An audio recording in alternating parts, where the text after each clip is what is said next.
Hey, welcome back. This week I am doing another project recap video. This is something that we finished just before we started our YouTube channel back in March of last year. It has been about a year since we've been living in our newly remodeled upstairs bathroom in the farmhouse. So today I'm going to talk about how we took this project from start to finish, what materials we used, how we saved money along the way.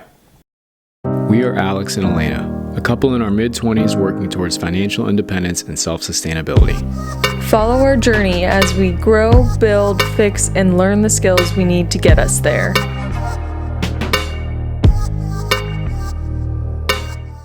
The project really started in early 2019 when I built this vanity.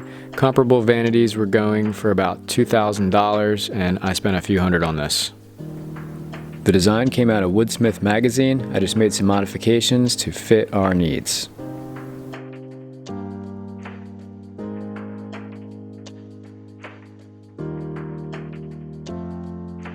It's made from poplar and birch plywood with Accuride drawer slides, and the barn door hardware was made just from steel from Home Depot. Here's the bathroom in pre-demo state. As you can see, it's just god-awful ugly. The paint sample patches certainly do not help. There was almost no storage, so we had to resort to some cheap plastic bin things. The old jacuzzi tub no longer worked, and it was starting to yellow.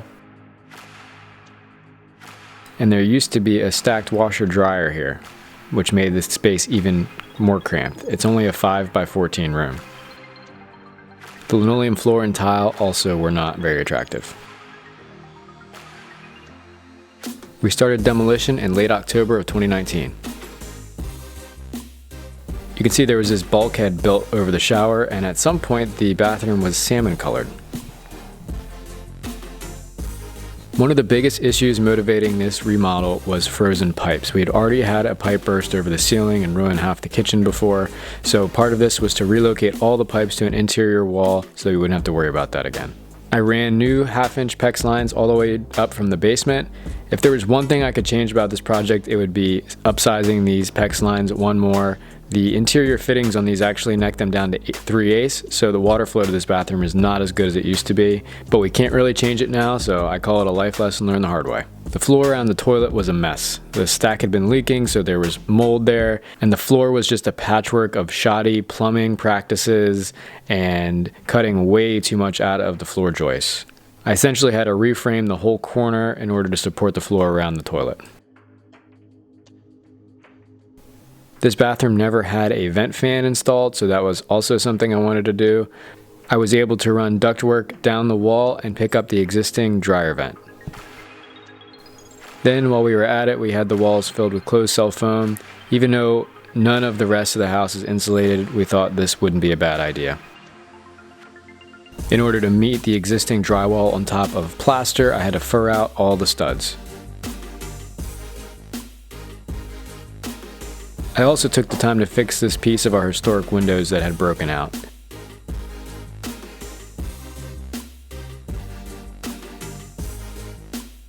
Here's my trusty laser level setting the tub ledger.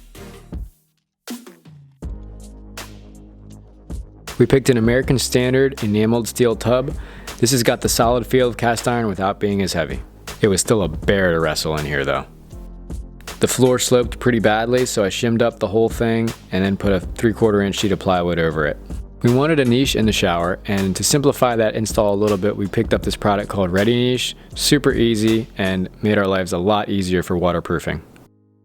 Then I installed the Schluter Ditcher Heat heated floor system.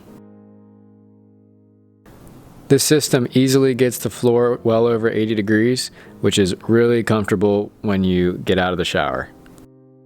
For floor tile, we used true 1/4 inch Italian Carrara marble hex mosaic, and we grouted with pre-mixed Mapei silver grout, which you don't have to seal. Rerouting some circuits and running a new floor circuit was something we decided to hire out for this project, and of course with any subcontractor you have to keep an eye on their work. The switch box was too close to where the door trim was going to be, and we would have ended up with something like this. So luckily that was caught and fixed before the door trim was put back. These are actually exterior lights, but we like the look of them, so we said why not. And this is a hardwired backlit makeup mirror we got from Amazon. Then it was time for the board and batten trim. We just used 1x pine. It's painted a color called Granite Gray by PPG. And the upper wall and ceiling color is called Tempered Gray. I didn't realize how short the barn door vanity was initially, so I had to build this little extension. Then I cut out all the areas for the sinks. A local installer came out and did the quartz countertop install. It was custom templated, and this was a remnant, so it's a little bit cheaper than normal.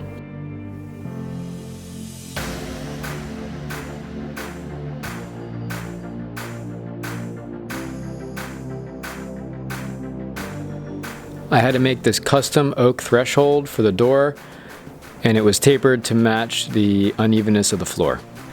My mom gets credit for all of the design decisions, as well as helping a lot with the drywall and painting tasks.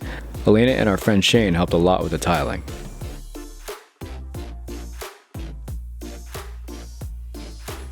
The accent is a glass mosaic, and the white subway tile is 3x6 with a built-in 16th inch spacer. We grouted this with the same silver Mapai premix grout. The tub fixtures are made by Pfister. We actually kept the same toilet from the original bathroom, we just painted the handle black to match all the other fixtures. And I remounted the swing style hinge door from the original room. After about 4 months of work on nights and weekends, we finally finished it. Originally we wanted a swinging glass shower door, but eventually decided the cost and extra cleaning wasn't worth it.